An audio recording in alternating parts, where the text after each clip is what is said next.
You're watching Oilers Nation Radio.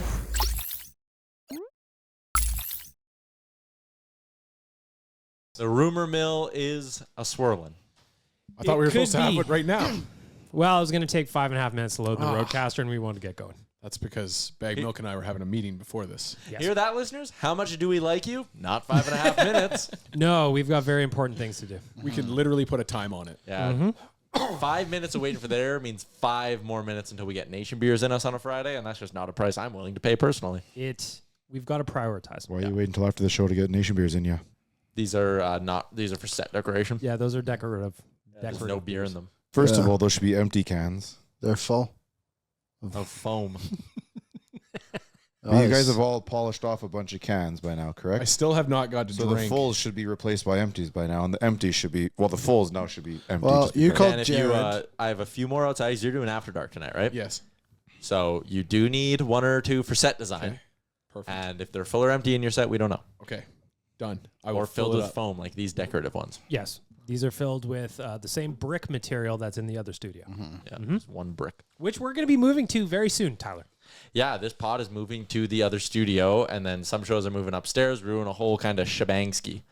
We don't get to go upstairs? A whole kind of shebang ski? So we want shows to have different looks. Yeah.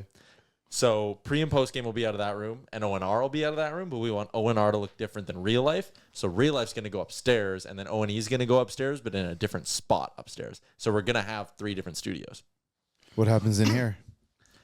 Social media editing suite. Yeah, we're going to lock Waz in this room. It's a very small room. Like I think we've said this before. People would be surprised how small of a room we're recording in. So we're going to lock Waz in this room, but when he's naughty, we lock him in the furnace room, which is attached to this room. Yeah.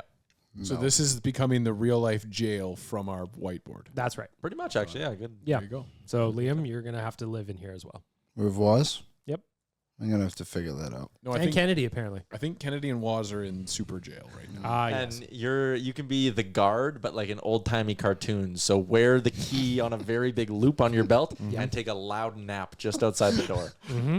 I really didn't think that through, did You they? guys can kite some notes through underneath that door. That'd be nice. Yep. You know? Well, that's what we could do in here. It's bigger than you You could think. make an escape room out of this room. Yeah, actually good. We could do fencing in here.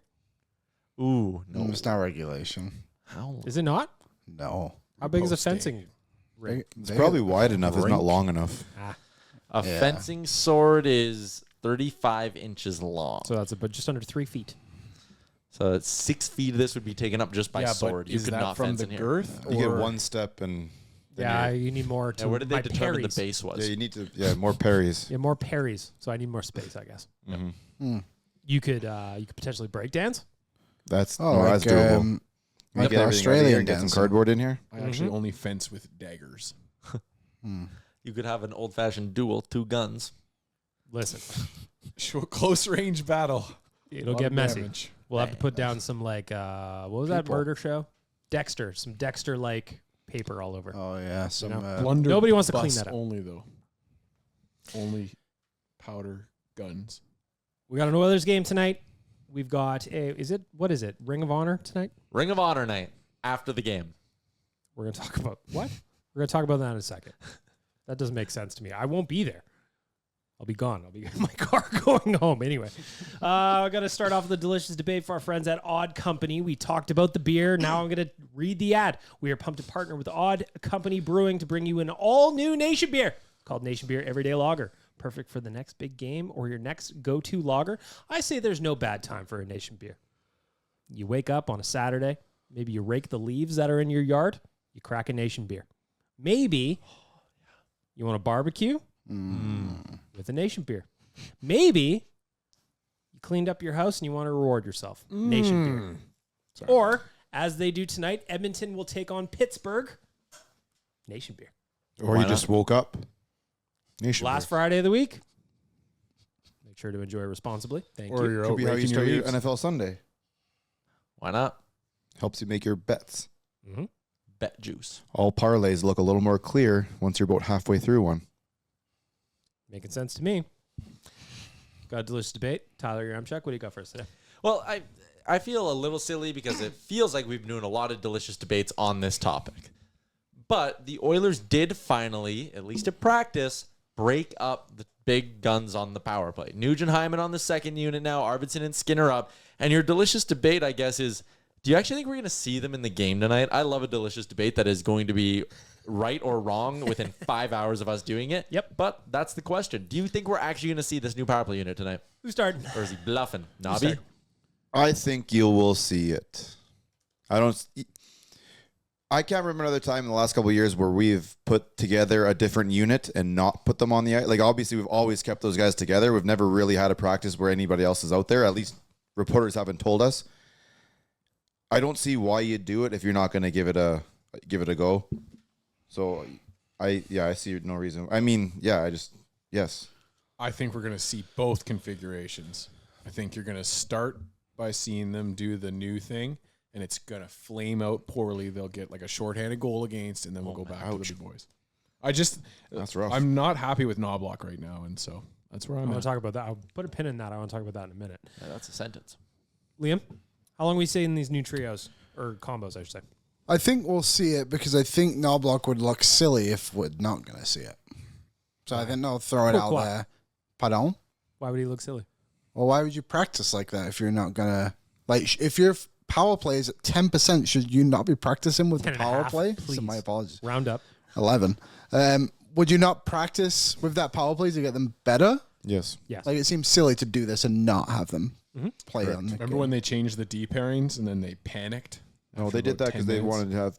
wanted to see what they had when it comes to the playoffs. This is a little bit different, I think. This right now, they're saying, hey, guys, we need to get this going. This is a big part of our team, and we need to do something right now because we don't want to go 5 more games and be in the exact same spot we were last year. I actually think the new configurations are going to be successful. But let's say the Oilers get 4 power plays tonight against Pittsburgh, and the first 3 do not go well. We're right back to the old ones on round 4. And that's why I like that Dan said, like, we'll probably see both because, okay, and this is the hypothetical, I throw it on ONE, but let's even say, like, the new units work and they go 1 for 3 in the first 2 periods. And you're like, all right, Arvidsson scored. Like, cool.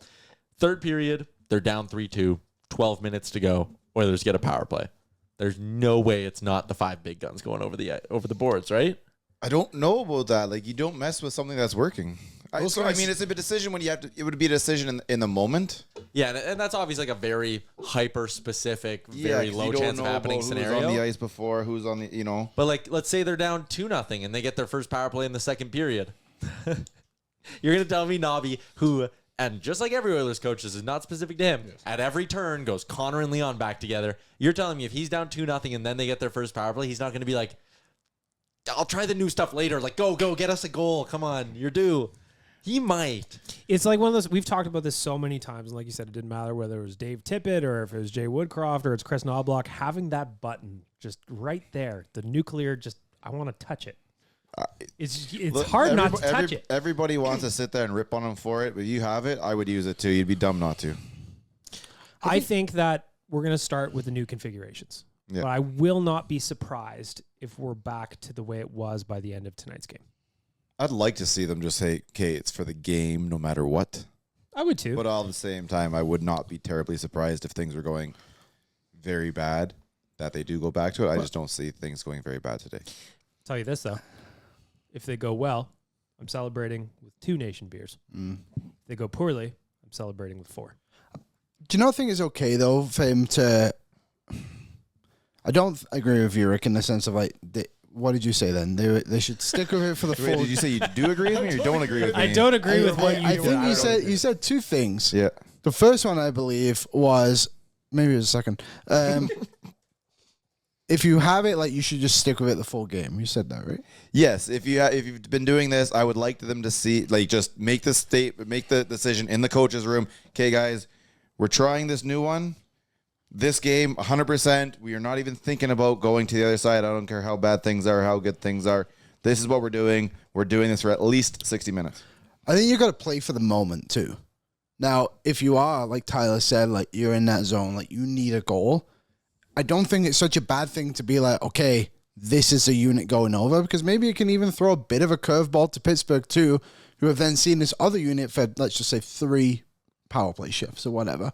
And they're like, okay, now we're going to put these guys out. And they have to adjust as well. Like, maybe that does help them a little bit, too. I wouldn't be upset if they went back to it, because at the end of the day, it's It's a legendary power play. It depends It's one on of the- what's it's the not best working, ever. though. If you're getting Yeah. goalied, you're probably sticking with it. If the guys are like throwing around bombs to each other and they can't control a pass, then you go back. If you're to getting it. goalied, I would actually think you go away from it. Well, no, if it's successful, you just can't put the puck in the net. You got to stick to it.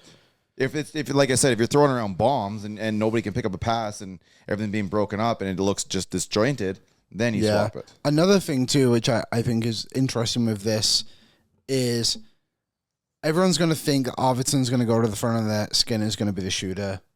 I think it might be flipped more than we think. I think Skinner's got that kind of nose for the net too. I know we've kind of called him perimeter player a little bit here and there, but I think you can kind of throw him and Arvidsson in one or two of those positions and really throw a wrench in Pittsburgh's plans as well. Just kind of Can Arvidsson Change- shoot like that? yeah, you can You can shoot. rip it. He's a perimeter shooter.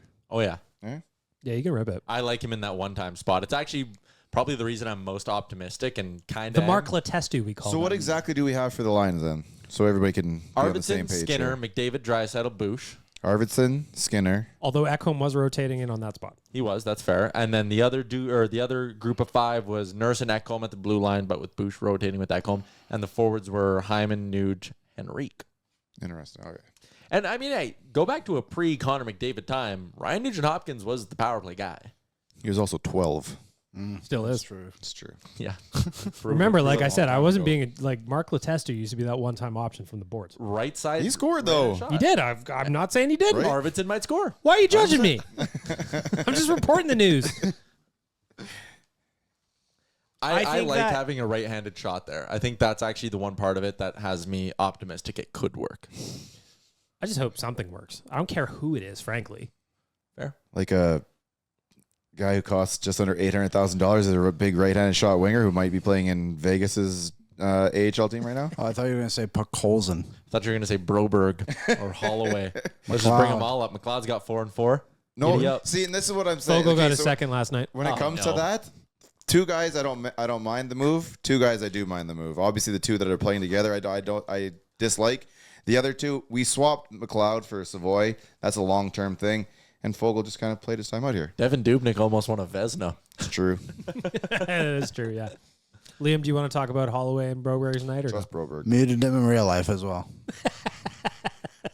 True. By the he way, showed me. on Oilers Nation Every Day today, you guys talked about how many accounts Liam has muted. What's What was number? the total at? Anyone want to guess?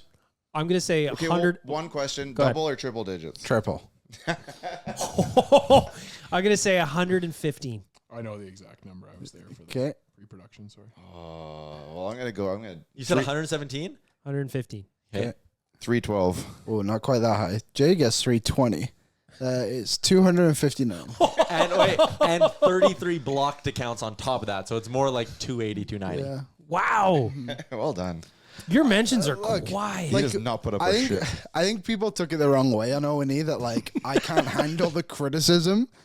I don't think I've muted anyone that gives me criticism. Like I quite frankly couldn't care less what you think of my opinions in that sense. Yeah. That's my thoughts. You can have your own.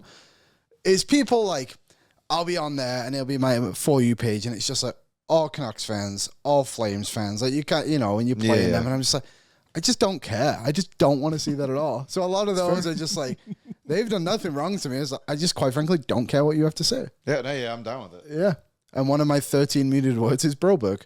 The other one is Jason Kenny.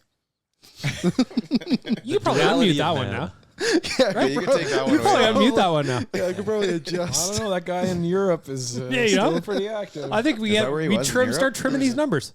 There was two. Remember, there was the premier. And Yeah, then there was I knew there was Yeah, another one I that think it kept was getting England. shit on I for think it was whatever. England. And he would like have some fun with it He would always sometime, respond to respond, and then be I guys, wouldn't- like, I I'm just wouldn't another know. Jason Kenny. I would have no idea. I haven't seen it.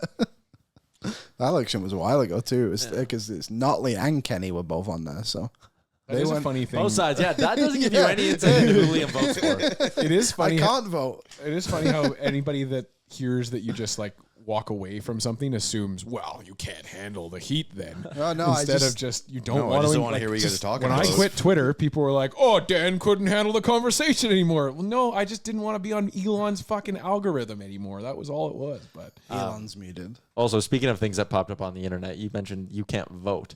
On one of our Thanks. TikToks of this pod, someone commented and was like, does this guy have an accent or a speech impediment? And Waz likes to go to bat for you. And he was like, it's an accent. He's from England. And the guy goes, wish you guys would hire people from this country. Oh, fair enough. Which, when you think about it, is implying that you applied for a hockey talk show brought you job over here. while living in England, and then we hired you over for He's that. going That's how it to be worked. so pissed that I am a his head visa. scout of a Maybe Canadian he's hockey team. Dude. paid in less, Unreal. Oh, dude, I was like, Fair enough. How long have you lived here again? 14 years. Seeing as you have a visa, are you allowed to use your MasterCard? American I Express. just like the idea- like you sitting in Bolton being like, God, I need to find a job. Hockey talk show host. I'm gonna throw my name out for that. Oh, 40,000 a year? I'm in. Wait, you make 40? Wow, 40? Holy cow. Good for you. An episode. That's incredible. Is that pesos or?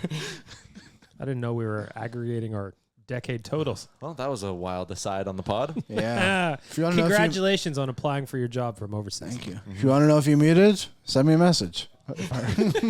Probably won't answer you anyway. Yeah. I like to, sometimes I'll mention Liam with just a stupid thought or tweet I have. And I just like to see a little favorite come in to know that he's acknowledged it. Like last night, we were talking about Broberg and Holloway both scored. First 2 goals for the Blues against the Leafs. Holloway And I scored just thought too. it was fun. And because I knew how much it annoys Liam. I was also curious if I'm muted. I Well- could have been in that mix of 300. Have you guys noticed that the bigger the sports networks out there that aren't ours are starting to bait Oiler fans more and more than they Of course ever they have. are. We It's are easy clicks, man. We are easy bait. We are Like, easy clicks. Last night they had I think it was Bar Down had a post up about Holloway and Broberg scoring. Like, I don't know, Oiler fans, you guys are taking the bait. And I've too said- well. It's said a real this- thing, though. Like, if there was another team out there that had 2 guys taken away by offer sheets, Yeah. which Yeah, I suppose. happens so few and far between, Yeah, that's true. you would they'd be mentioned about anybody, and it's just it's weird. I mean, it's something we've never seen before, and now these guys are starting off very successful. Maybe it makes it more of a thing coming, going down the Could future. be. I agree with Rick. Like, these were the first successful offer sheets we've seen in however many years. One of the only couple in the last decade. It's not like these accounts. It's not like Bar Down's like Ryan McLeod, 4-4 Oilers fans. Yeah, what do you that's- think? that's a good like point. it That's it dumb. was major news when it happened, so it deserves And you're the giving coverage. and they allowed two young guys, these aren't 26, 27-year-old guys that you're kind of humming and hawing. These are 2 young guys that a lot of people were expecting to be in the league this year. Liam's muted real life now. I can see the look on his face. I want to get back to a comment that Dan made originally. You said you're not happy with Knoblauch. Pourquoi? Overtime usage. By my count, that was almost 4 minutes of Draisaitl, McDavid, and Bouchard not last night's Tuesday's game. And again, you already covered it. You said it, Bag Milk. Can't blame the guy for wanting to go to that nuclear deterrent every single time, but we lost that hockey game because those guys just ran out of gas in overtime with about 20 seconds left to go. I really think that this team needs to get away from just deploying that every single time. I want to have those guys on the ice all the time. They don't need to be on the ice together all the time. Am I right or wrong about that usage? I would not break them up in overtime. I would never bring him up in overtime. Man, I just neither. 4 minutes of those Are you guys. sure it was 4 minutes? only. Because I can think of at least It was- Arvidsson got out there. We had at least 3 lines out there. It was the first minute and like 45, 50 seconds, and then it was the last 2 minutes of the game, of the overtime. See, and the only reason we got scored on was bad communication between them. I don't think they were dead tired. There was bad communication. They looked gassed to me, man. And that No, was like that. was the Bush was second going up with the puck. You got to play 2-on-1. man on man in the 3-on-3. He was going up with his man, and the guy coming back into the zone was the guy who ended up creating the 2-on-1. And nobody marked Connor him. should have been with him. That's his guy, technically. And like he said during the press or afterwards, it was just lack of communication. We need to talk out there. And I've said this since I could speak, that I don't think the Edmonton Oilers speak enough on the ice. So the numbers were Bush, McDavid, and Draisaitl all basically right around 3 minutes. 3:04, 3:03, and 2:58. Nugent-Hopkins got a minute, and with Ekholm, and then Nurse, Arvidsson, Skinner got about 45-ish seconds on average. So I actually don't have any issue with that. You start them because they have the best chance of winning games. you give them a shift off, and then you go back to them, and then you go to the C squad, then back to the A squad. Like, I don't know. I think it's fine. It's a minute each, and I didn't view that last play from McDavid as a play out of exhaustion. That was lazy. That was cheating for offense and not recognizing the situation. 10 seconds left in OT. Don't care about the breakaway. Make sure they don't score. Yeah, I think you get wrapped up in the offense of it. Obviously, You as do, a fan, we get wrapped up in it too. I was holding my breath, getting excited about them getting out of the zone, and then realizing, and I have an idea of where the clock is, and I'm getting excited. We've only got a little bit of time left. Let's go. Afterwards, as soon as it happened, I was like, yeah, that was kind of dumb on my part. Like, if they were doing what I was doing, getting excited about it, they need to change that because I shouldn't have got excited like that. You got to take care of your own end, especially in the last 7 seconds. I know you want to score that goal, but it's more important to keep the puck out of the net.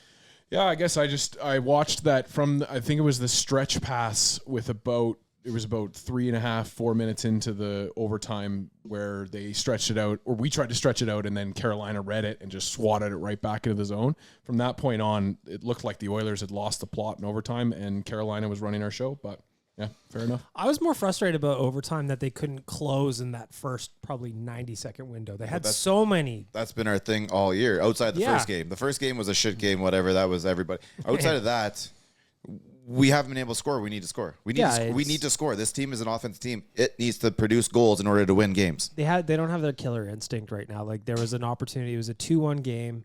Skinner had that amazing chance right beside the net, and it was right there, and it was one of those ones where they just couldn't get it to go, and I feel like all season they just can't get that next one to go. Yeah, that's why. And the OT was ultimately super frustrating because they had plenty of good looks, and I don't even think it was Frederik Andersen with his 18-2-2 lifetime record against the Oilers is bananas. That but is crazy. I don't think it was him doing anything overly special. They just couldn't get that next one. Yeah, they just can't score right now. And I know we had this conversation pretty much at this time last year or a week from now last year, but it was like, okay, very frustrating in the moment, right?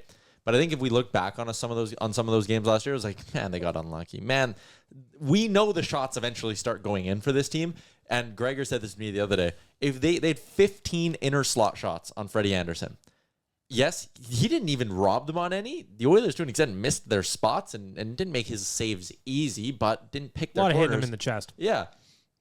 If they get 15 inner slot shots every game for the rest of the year, they're going to be so fine. And they won't. I'm not saying that, but I do think the game against Dallas, not getting the first goal, Ottinger stood on his head. The game last game, he needed a bit of puck luck. Like, Hyman had that rush late in the game.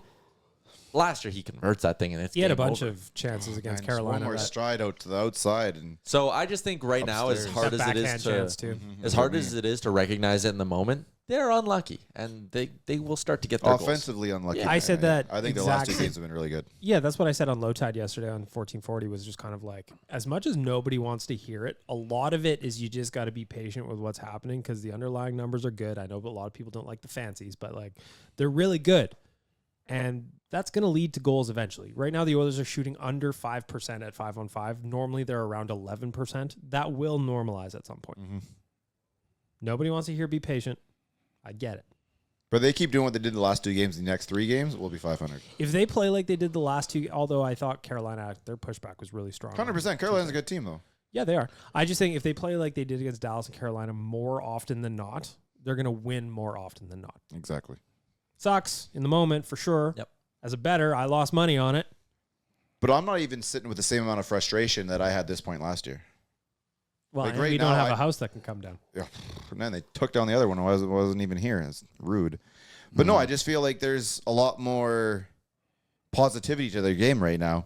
They're not making all the 1,000 little mistakes that they were last year and then having bad luck. It's just they can't find the puck. They can't put the puck in the back of the net right now. Well, and then They'll figure it out. I think as a fan base, we also have the ability to just kind of rest on last year's results and how we know how it all played out after that this team can just have a stumble at the start and figure things out, hopefully. But I also think, 16-game win streak. 16-game winners aren't guaranteed. Like, let's No. get going now. You don't think Like, we let's just not push it to 2-9-1. Yeah, 3-4-1 will be cool. we're just one? You know? What was it before the 16-game heater? We were just 1 8-game heater away. Yeah, from, we're 1 8-game heater away from all our problems being solved. We hammered that home a ton last November and December, and then it turns out they just needed an 8-game heater and then an 8-game heater with another 8-game heater right after it, and then we were good. But you're right, BM. If it doesn't get to 2-9-1, then you don't need the 8-game heater. I'll take one. Fair. I will also take a PDO heater. You know? They're coming. I feel like it's coming too. Anyway. Moving along, we did talk about some new line combos for tonight's game against Pittsburgh. It's not just the power play that got a little refresh, as did everyone else. Current top line, Rick, Nuge, McDavid, Hyman. Second line is the interesting one. Podkolzin gets bumped up with Draisaitl and Arvidsson. Skinner back with Henrique and Brown. Janmark, Ryan Perry is your fourth line. I was surprised that I thought Skinner, Draisaitl, Arvidsson played well against Carolina. They didn't score, but I thought they had plenty of chances, plenty of good looks. I wondered if that move was more try and get the Henrique Brown line going, because I thought they were not great against Carolina. Yeah, just to give some more context there, 12 minutes at 5v5 for Draisaitl, Arvidsson, Skinner, out shooting the Canes 10-3, shot attempts 16-8. Very good. Very good. And then you mentioned that other line, Henrique, Brown, and Janmark, outshot 4-1, outscored 1-0 at 5-on-5. And Bruce Kurlock's made this point where, and I'm combining Bruce Kurlock's take with a bit of my take, but like whatever line Leon Draisaitl is on is going to get theirs. Like Leon can produce with anyone. We know that. If it's Arvidsson and Podkolzin, I think on nights they will score. They're also probably going to play very good defensively and limit chances. Putting Skinner with Henrique and Brown, who are both very good offensive bottom six players, they both have good touch. They can both score. We've seen it.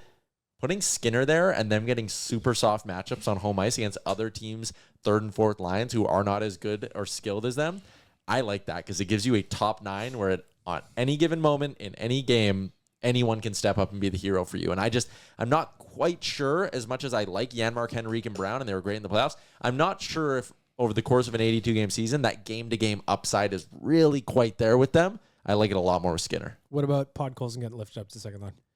I really liked it. I didn't notice him a ton against Carolina, to be fair, but I loved his game against Dallas. He was buzzing against the Stars. So, again, what I would like to see is give him a handful of games and say, Leon, coach him a little. Like, tell him where you want him. Tell him where you like him. Like, see if Leon can maybe mold him into being what Yamamoto was for Leon for a stretch, which was a very good complementary piece. I did feel like last game, there were times with that line out there that I was just like, yeah, if he would have played them a little more together in the preseason, they'd have a better feel for where they're going to be right now. And I think things would have been a little bit different, a little bit better offensively. But again, we need to just give them some time to play together so they realize, Leon likes to do these. Instead of passing forehand right now, he takes a second, spins around, passes it backhand. As a winger expecting that pass, you have to realize it's not the first one coming to you. He's going to stop, he's going to spin, and you're going to get back out. You got to be in a different spot, and you have to be ready at a different time. It's like a half a second difference. That's massive when it comes to a one-timer.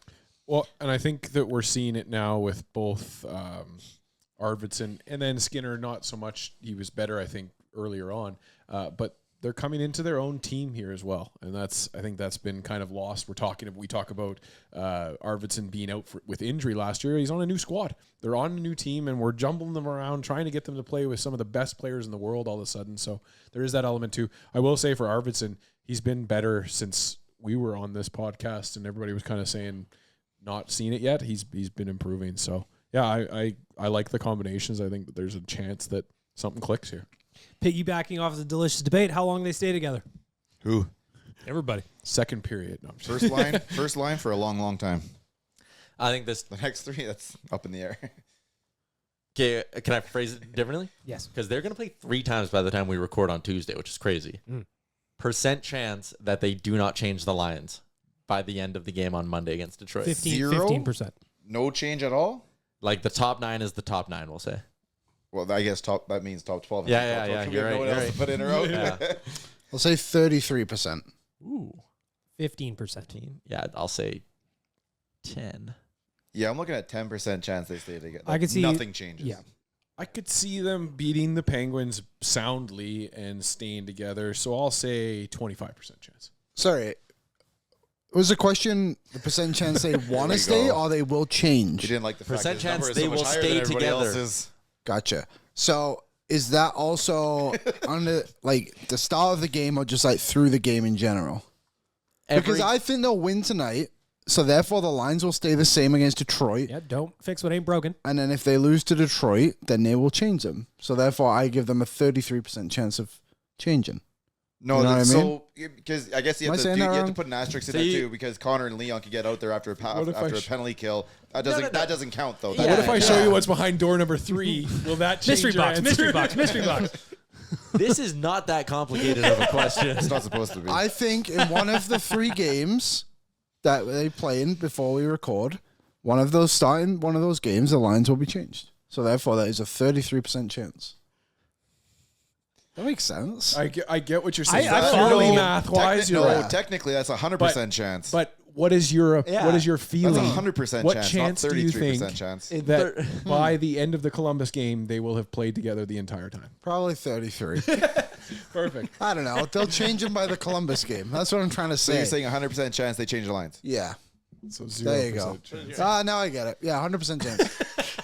I thought you meant like how many games. I am not doing well. isn't Last it- couple of weeks, I've really made a fool of myself with these numbers. It's okay. One of He's the got 3 his- he's got games. his mind Stats on- are fact. His mind's on Stats gardening right are now. facts. That is true. I'm just looking at these expected goal numbers and trying to figure out if I'm that reading stat. it right. Well, you're definitely not going to like what these ones say because basically every single Oiler, but this can't be right. Should have more goals Is than this they do. right? Like, so is this one? Like, so is this saying McDavid should have had 8 goals, or is it saying he should have been on the ice for 8 goals? Should have been on the ice for 8 goals. This is Gotcha. not saying that the Oilers, with their effort as a team, That's what I should thought. I have was close like, to that- 60 goals That's through what I'm saying. 7 That's games. crazy. I personally think they should. 8 and a bit, I think we should. So, touchdowns? just for the record, Listen. if I'm reading this correctly, which I'm You, probably you not. set the bar high. Nobody wants goals you can beat. Set the bar high. I agree. They should have 68 goals. Or we whatever you said. should. I did have someone tweet me the other day, and they were arguing about Stuart Skinner, and they said you can't call him a number 1 goalie when the Oilers need to score a touchdown on most nights to get a win. I was like, I would ask you to find me 5 games where they needed a touchdown to win with Stuart Skinner. Well, sometimes they just And we're didn't getting on get the the extra goalie point again right now. Oh, This it's is so annoying. My lord. Should we get into it? no. with the lead. Sure. I Oh, can't. who did you tweet yesterday that said something along the lines of Colorado had Skinner right now? They'd be considered one of the best teams in the league. Peters. Is that Steve his name? Peters, Yeah, Steve. Yeah. Well done. former goalie or video coach for the Arizona Coyotes. All right. Moving along from the line combos, Elliot Friedman suggested that Evander Kane could be ready to come back in early 2025. I mean, that's not necessarily new news. We've always kind of heard that timeline a little bit. My question for you guys, how likely do you think that actually is? My question is, why is it early? That's Count the that's fair. games. I'm going to say Q1 of 2025. That's I would still consider 3 early. months. Yeah, So it's still That's early. still the end of March. Pre-playoffs. The question is basically pre-playoffs or Yeah. playoffs. Okay, so here's my other question: can he go on a 2-week conditioning stint without Should be able to, yes. right, or can he not because he's not on IR? Yeah, they would have to put him on LTIR for. Oh, a bit but I at guess some they point. would after the trade deadline anyway Sure. to get that money. Yeah. So yeah, if that happens and they can be like, okay, go play 2 weeks in Bakersfield, is that how it would work? Original No, poser, I look forward to seeing you in the DMs later. Picking out what I'm laying down here, though, right? Yeah, that I- makes I sense. feel ya. In the more than And what I said when's before. the break?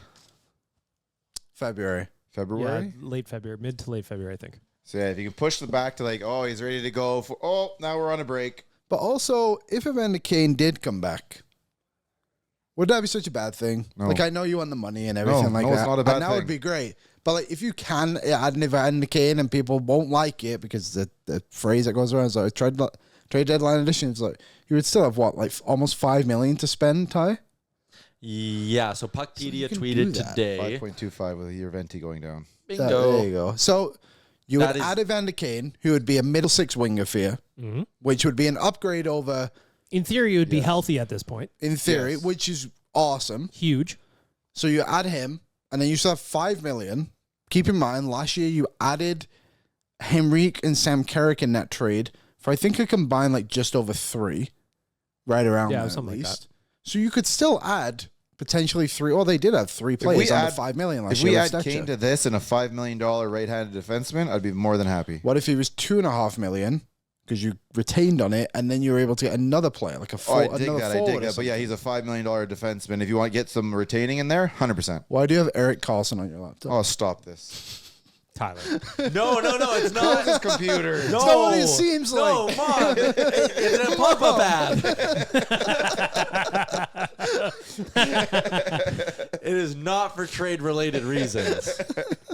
I was getting ready to talk about tonight's opponent. Okay. We're talking about the deadline.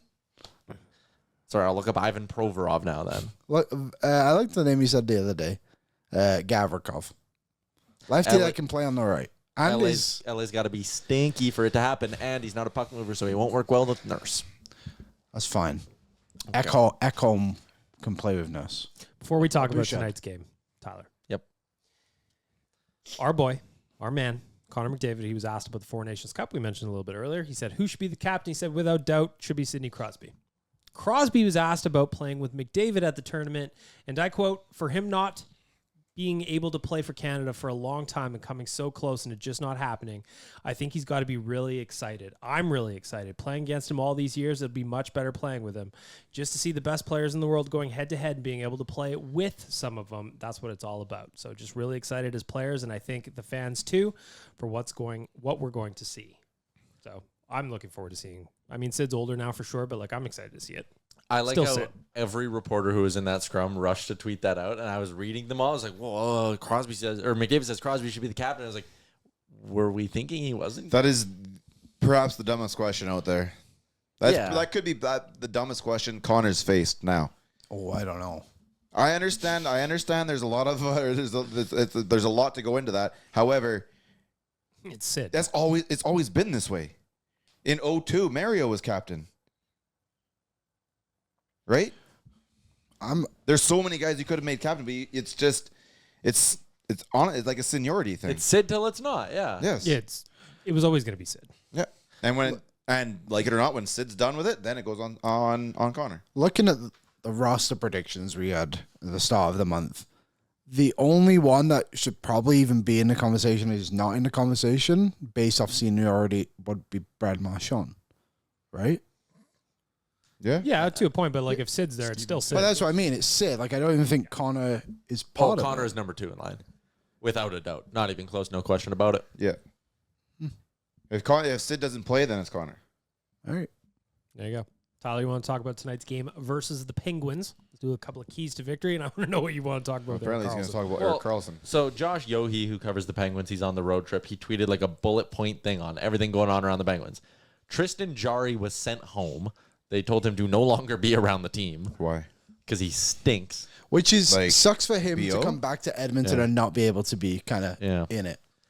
Eric Carlson, when asked to assess his own performance, said he's playing, quote, great. And the fact that was included there, I was like, wait, does that mean Carlson's not playing good? And I looked, he has 6 points in 8 games, but he's -4, which is kind of what he always does in his career. Career 823 points in 1,010 games, -103. So I don't really know what Carlson's whole thing is there. And he says now the Penguins have a showdown with Connor McDavid. There's a lot going on. Well, the interesting thing, so I wrote the game notes at OilersNation.com for tonight's game. The interesting thing is the Penguins are producing a ton of offense. They've got basically double the amount of goals for that the Oilers do through 8 games. However, they've still got a -8 goal differential. They're giving up 35. They are giving up a ton. And I find that interesting. Like they're scoring, they're playing pond hockey is what it seems like. And as I was cruising around some of the Penguins blogs that are out there, just kind of see what everybody was talking about. Sid's line is getting carved. He's not putting up points. He's been playing, generally speaking, with Beauvillier and Rust. I don't know what their line combos look like for tonight, but they're getting stomped. And I think the Oilers have to be aware of both ends of the ice. These are their scores. They lost 6-0 to the Rangers, won 6-3 against the Red Wings, lost 4-2 to the Leafs, won 6-3 against the Habs, won 6-5 against the Sabres in that crazy game. I think they were down 5-1 or something like that. It was like 3-1, then it was like 5-3. It was crazy. Yeah. Lost 4-1 to the Canes, lost 6-3 to the Jets, and then just lost in a shootout 4-3 to So the these Calgary guys Tuesday. had to put up a touchdown in order to win. Well, so I here's didn't know about the extra point, just the touchdown itself. Yeah, no here's their extra goalie points. numbers this year. Jari in 3 games has a 5.47 goals against average, and in one of those games he was yanked. 3.86 GAA for Alex Nedeljkovic, who's played twice, and Joel Blomqvist has a 908 save percentage and a 316 GAA. He's got the best numbers of the bunch, and he's a rookie. Who's playing tonight? Lundqvist, I believe it's Blomqvist. Not Lundqvist, Blundqvist. GAA doesn't even tell the whole story. God. It doesn't, but it tells you how terrible they are at keeping pucks out of their net. So, yeah, Blomqvist confirmed. What is his save percentage, though? 908. It's pretty good. That's actually not bad. That's actually not bad given how high his GAA is. Yeah. Are they just giving up what? Hang on. What are our shot props? Maybe that's something to look at a little bit I later. believe Rust is a good shot prop. Speaking of this good shot prop, like Jeff Skinner over. Jeff Skinner over. Oh, Jeff Skinner over. They Come started on. to adjust it though. No. It's minus 150 today. Ah. That's okay. That's a nice parlay number. Penguins shots against through their last 5 games. This is shots against all strengths. 25 against Calgary, but it's Calgary. I know they're doing good shit. 37 against the Jets, 39 against the Hurricanes, 33 against the Sabres. So there you go. So look at Something the to Oilers consider, about but- 30 shots. All right, the Oilers play. I'm actually pretty excited. I'm going to the game tonight with Jay. He invited me to date night. Well, I guess you're not celebrating those goals with nation beers, then, are you? I'm You going have to to do make it when Jay you get drive me home. home. Yeah, Jay will drive me home. Yeah. Yeah. They're not nation beers there. No. Just beers in Just You at my general. just house. have to believe. Yep. I'm excited. I've never actually seen Sid live, Really? so I'm super excited. Cool. Even when you and I went last year, Liam, Ovi. it was the first time I'd ever seen Ovi live. Yeah, that was So cool. it's pretty amazing that like they're been around. It's just never happened. So keys to victory tonight against the Penguins. What do you got? Special teams. Special teams for sure was going to be on my list. Oilers power play. We've talked about it. PK awful. Brutal. League What do you worst. think is worse? Oh, Go on. I say, what do you think is worse? The fact that penalty. Well, PK. PK for sure because it 100%. actually it's costing you goals against.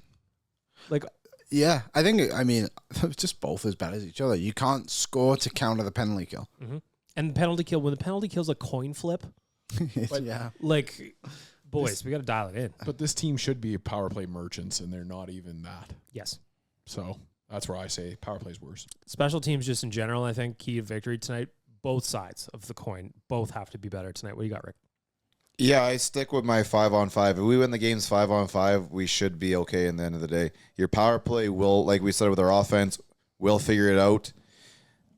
PK is annoying. We definitely lost 2 defensemen that were quite successful on the PK last year and really haven't found it yet. Was Fogle killing penalties last year too? You did Yep. at times. Oh, yeah. Fogel and McLeod killed penalties. Yeah, so I mean we lost like 4 PK guys right there, and we haven't been able to figure it out quite yet. But we just need to make sure we keep winning the 5-on-5. Liam, what do you got outside of special teams? Any other keys to victory for you? No. Tyler, what about you? I think the special teams one is just so right there and obvious. So I don't know. I was talking about this earlier. I have like a weird amount of confidence with this team right now, even though they're 2-4-1. And I think it stems from last year where I'm just like, I go into every game being like, oh, if they play well, they're going to win. I don't think they need insane puck luck tonight or anything. Just like the Oilers are so good that if they play like we know they can, they will beat any team in the National Hockey League. So tonight, good special teams would certainly help and could cover up if you don't even have your best at 5-on-5. But they've won a couple games this year without good special teams, so they could probably win without it. I don't know. One facet of their game has to be dominant. Whether it's 5-on-5 or special teams, one of them's got to show up tonight. You'll be good. Another one for me would be for Stuart Skinner to build on what was easily his best outing against the Hurricanes. Yeah, it was awesome. I thought he was really, really solid. He was not the reason that the Oilers lost that game. We got some good luck too. Oh, see, but that drove me nuts when I tweeted out that tough night for those who say Stuart Skinner can't stop a beach ball or whatever, and people were like, the Canes missed a bunch of open nets. Yeah, and Stuart Skinner made a bunch of big saves. Yeah, and it's like, Tons. so now not only are we calling Stuart Skinner a bad goalie and getting on him whenever he gives up a goal, we are now also getting on him for the goals he doesn't give up. Yep. Can't be doing that. Can't be moving the goalposts. Like, I think of that one where, again, it would have been probably one of the saves of the season that he made on the PK. Dominic Hasek. Jan Mark had a clear lane to clear that puck and rimmed it around the boards, ends up in the back of the net. Stu gets roasted for that one on social. Not his fault. Yeah, everyone's like, he's out of position. It's like, what about the guy that literally fell down behind the net? That went the wrong way. If he had turned left instead of right, it would have just been way easier to clear the puck. yes. But he didn't. Skinner's fault.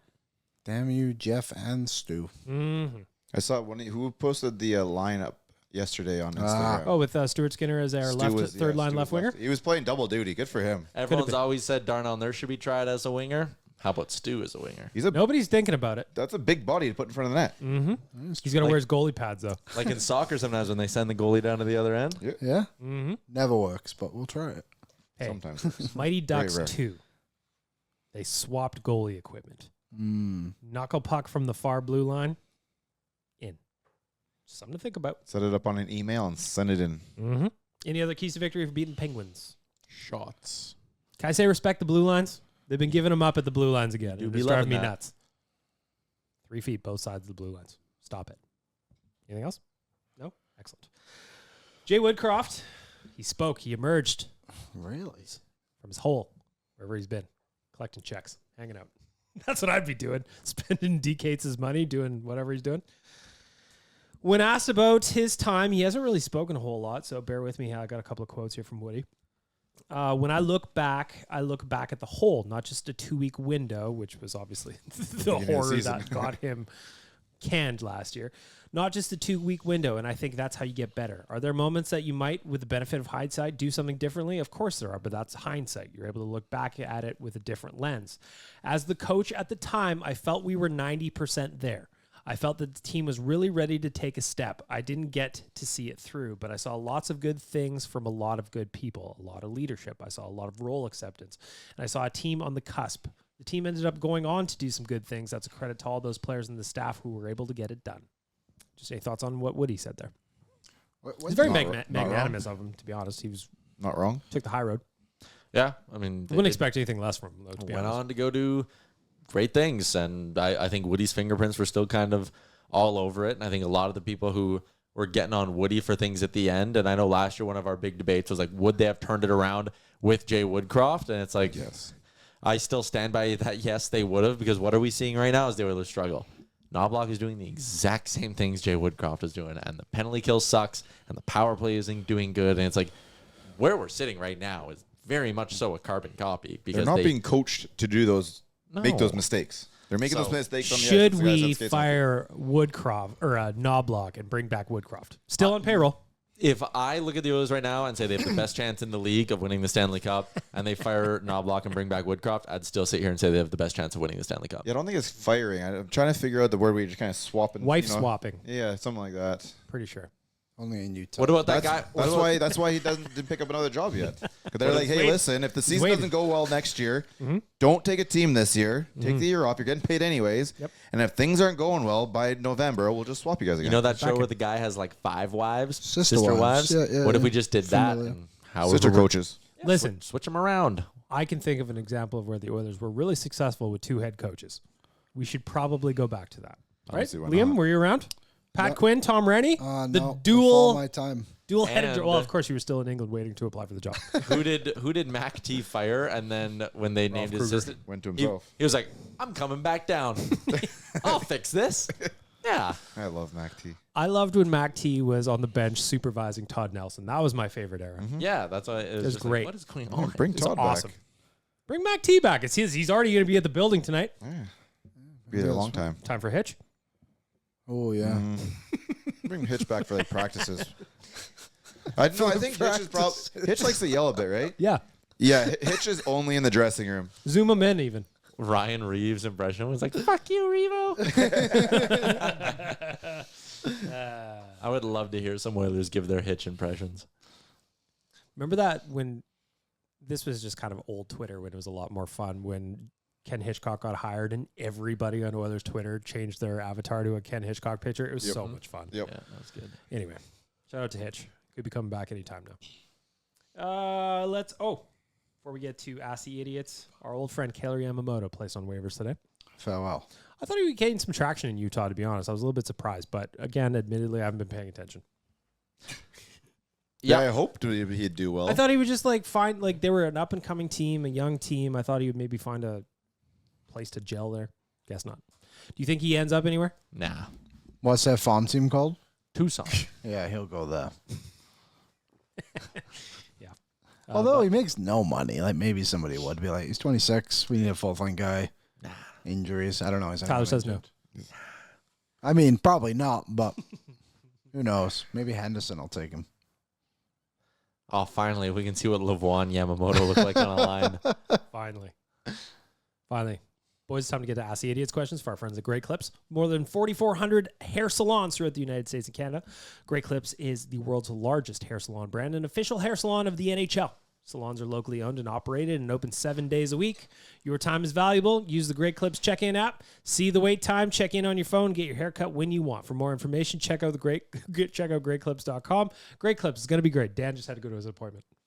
Oh, yeah. He was on the app. He's like, oh, well, time for me to go get my haircut. 2:37 Mountain Standard Time. Dan's like, oh, got to get to Great Clips. Tyler, you went to Great Clips, got your haircut. How'd it go? What do you guys think? I think it looks great. Yeah. damn. They did a great job. So the reason I went and got it cut at a sponsored place, aside from the great service, is because then no one at work can tell me my haircut looks bad. Coming together, I like it. That is true, yeah. That's smart. 100%. Ask the idiots, fellas, for our friends at Great Clips. We are starting without Dan. He's going to get his haircut right now. First one comes in from Andy. Milanakis? Mm-hmm. Yes, that's exactly right. Who's that? Who is it? Sandberg, actually. Ah. Do you think the Oilers' scoring woes will force Matthew Savoy into the NHL lineup before the team had originally planned? No. No. Come on. They're playing the long No. game with him here, people. If you're sitting there going, whew, Connor and Leon are really struggling to score, but you know who I bet you can get the job done? Matt Savoy. You're not in a good spot. No. Yeah. No, we're good. Hey, good haircut. Hey, Dan, you got your haircut already for our friends at Great Clips. You use the check-in app. You got your haircut when you want. Sorry about that. Question for Ask the Idiots. Do you think the lack of scoring will force Matt Savoy into the lineup before the Oilers thought he would be? Oh man, if that's the case, we're in trouble. Yeah. Like honestly, if he's the guy that's the answer for our scoring issues, yikes. Question number 2. For our friends at Great Clips, Ask the Idiots. Slide on into my DMs if you want to participate in this segment. The boys don't see these until we do the show live. Liam, starting with you. Which of the new trios are you most excited to watch in terms of the line combinations? Which one do you think will just be the most effective? Sorry, is that like 2 separate questions? Same question, 2 parts. Well, I mean, we've already seen 3 of the 4. So I guess the second one, the only one we haven't seen yet. Podkolzin. I would love Podkolzin to get a little juice going. Podkolzin, Draisaitl, and Arvidsson is a trio. I'm excited. But I think the best one will be the first line. I'll go back to just to be different. I'll go Skinner, Henrique, and Brown. I thought they had some chemistry, especially in that game against the Flames. So I'm excited to see them. Sure. Yeah, I'll build on that. I think I want to see them build on it. Like, see if that chemistry is something legit or if it was just a flash in the pan. Because if it's legit, it's going to pay dividends. I want to see all 4 of these lines just start to gel, come together, and create that team that we expected. I think the most important one is a group coming together is that second line. But I do think the best line tonight is going to be that Skinner, Henrique, and Connor Brown line. Final question, Ask the Idiots for our friends at Great Clips. I'll start this one just to give you guys some time to think because it's a very specific question.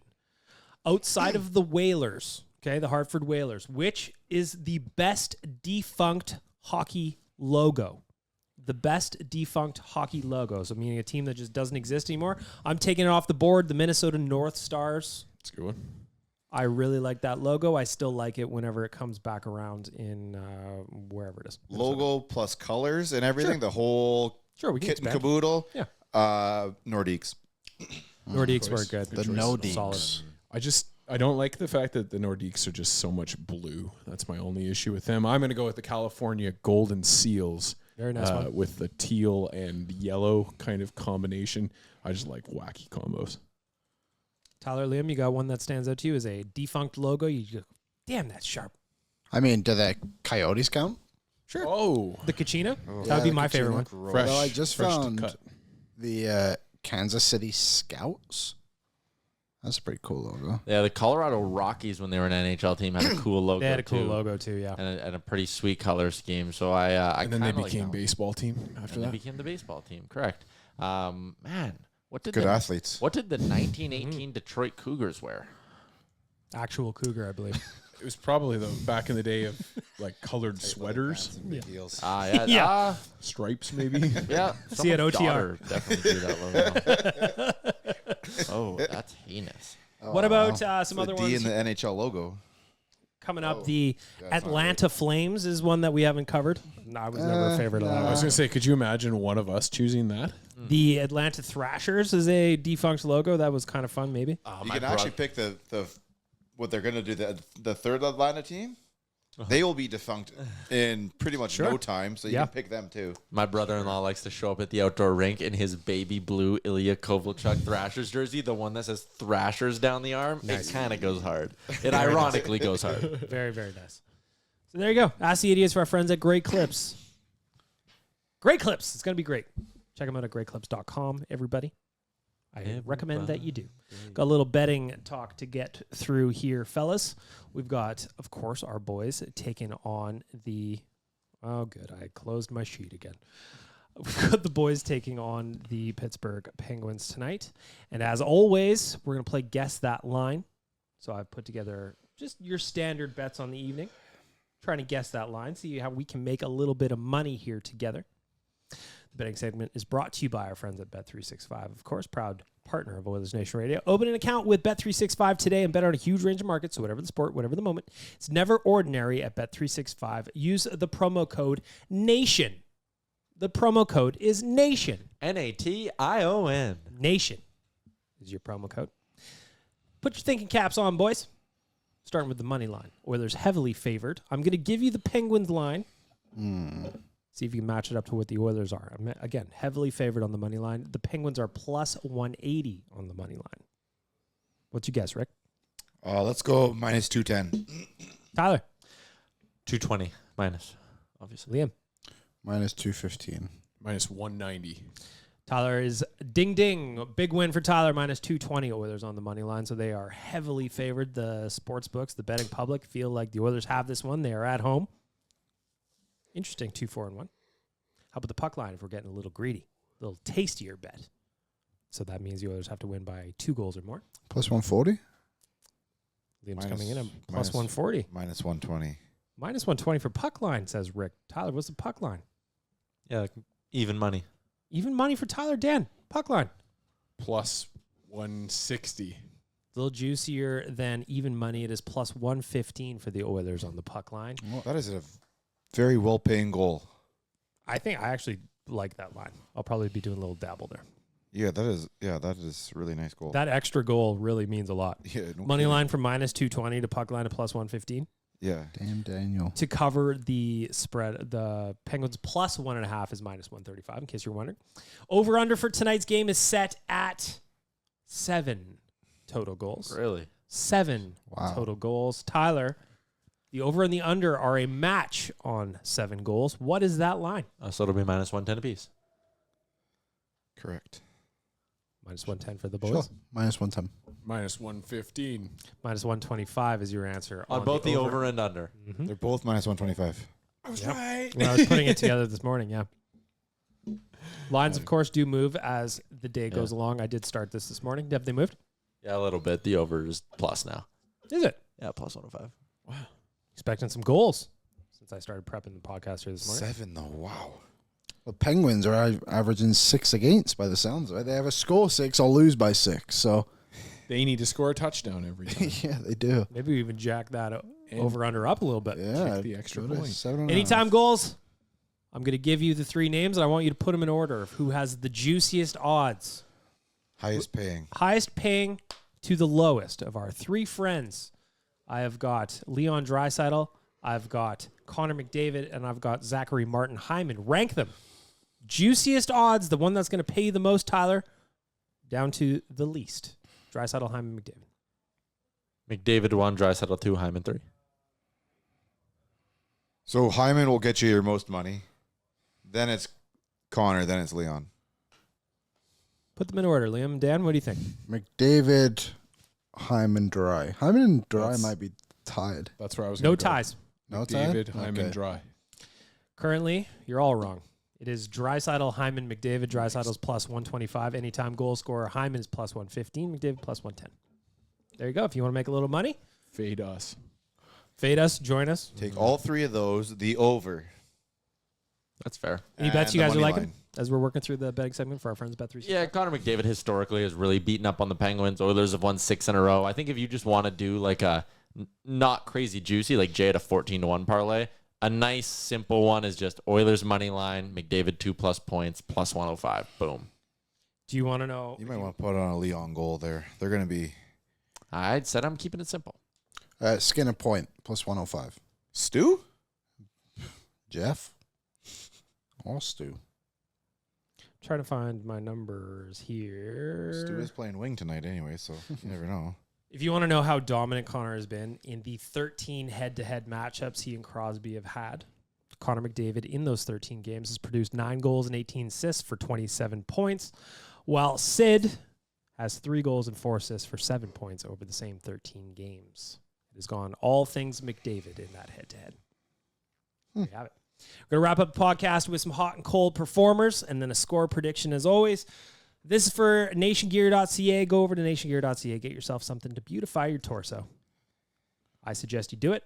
I suggest you get every flavor. I suggest you get every color. We're going to start off with our veggies as we always do. Dan, you're up first on my screen. Your cold performer of the week. Well, I'm just going to do it. I think it's caused a beef between me and one of my fellow co-hosts here on the podcast, but it's going to be all the wave hate that we've seen this week. I love you, Liam, but I'm ready to duke it out with you. So yeah, it's just the haters of the wave. You get my cold performer of the week. They are just fucking ass right now. Dan. There goes Liam's in on Dan.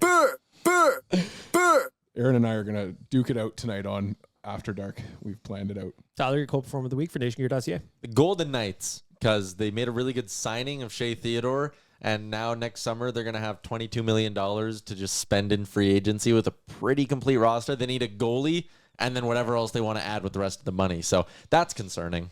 I'm upset. Rick, cold performer of the week. I wrote this down before, so I'm not changing it, even though it's been 2/3 of it so far. Well, sort of, but not really. But no, you can't do the wave at that point. Bad fan awareness. It is. Listen, we are all helping pull the sled to get to the Stanley Cup. The crowd cannot do that. The team gets the team gets a little loose. You need to be focused. It's like that video. It's like the meme where the video game where you're leaning back till you're losing, and then you gotta sit up at the edge again.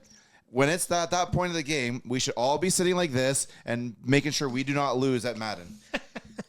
We all need to wrap it up here. This is What are you guys, Coyotes fans? I don't know. No, God! No, God, please, no! No! No! No! As soon as I saw 3-goal lead, then you can. it was a 2-1 game and the wave started going around, I'm like, gotta open Twitter. This is gonna be fun.